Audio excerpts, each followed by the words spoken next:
ভুসো চিংড়ির বড়া খেতে তো খুবই ভালো লাগে, কিন্তু এই চিংড়ি মাছ কিনে প্রথমেই আগে যেটা করতে হবে, ভালো করে ধুয়ে নিতে হবে যাতে এতটুকু নোংরা না থাকে। বারে বারে জল দিয়ে পাল্টিয়ে পাল্টিয়ে আমি ধুয়ে জল ঝরিয়ে রেখে দিয়েছি। এবার যেরকম মাছ সেই পরিমাণ মতো পেঁয়াজ কুচি, টমেটো কুচি নিয়েছি এবং জল ঝরিয়ে রাখলেও মাছগুলো আমি ভালো করে চিপে জলটা বের করে তারপর নিয়ে এবার পেঁয়াজ টমেটোর সাথে আমি ভালো করে মাছটা মিশিয়ে নিলাম।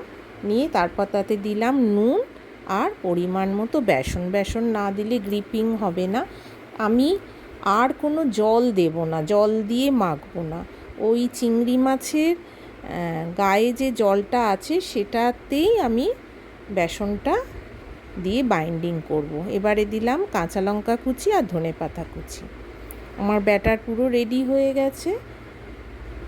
এবার কড়াতে তেল গরম করব। তেলটা বেশ গরম হয়ে এলে কষকষে করে তারপর আঁচটা কমিয়ে নিয়ে আমি এবার একটা একটা করে বড়ার আকারে ভেজে নেব।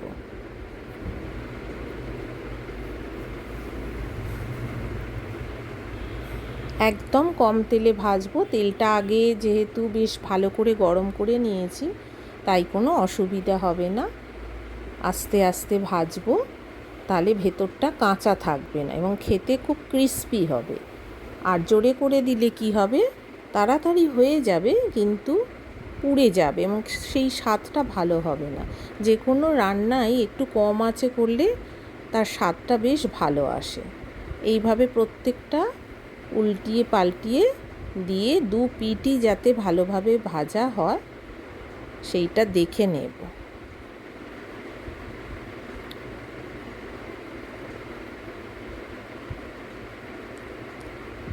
মোটামুটি হয়ে এসেছে, তাও দেখে নিচ্ছি।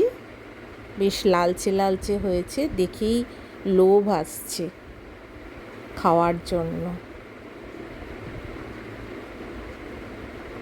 দারুণ লাগছে দেখতে। যারা এইসব বড়া খেতে ভালোবাসেন তাদের তো বলার অপেক্ষাই রাখে না তাদের কাছে যে এটা খেতে কতটা সুস্বাদু হয়। আর এইটা খেয়ে তবেই ভালো লাগবে যদি মাছটা কিন্তু খুব ভালোভাবে ধুতে হবে, না হলেই মাছ ভালোভাবে না ধুলেই কিন্তু পেটের যন্ত্রণা এবং নানান রকম অস্বস্তি শরীরে দেখা দেবে। তাই মাছ কিনে আগে ভালো করে জল দিয়ে বারে বারে ধুয়ে তবেই কিন্তু এই প্রসেসটা করলে তবেই শরীর ঠিক থাকবে। আর খেতে তো অসাধারণ হবে, এ কথা বলার অপেক্ষাই রাখে না।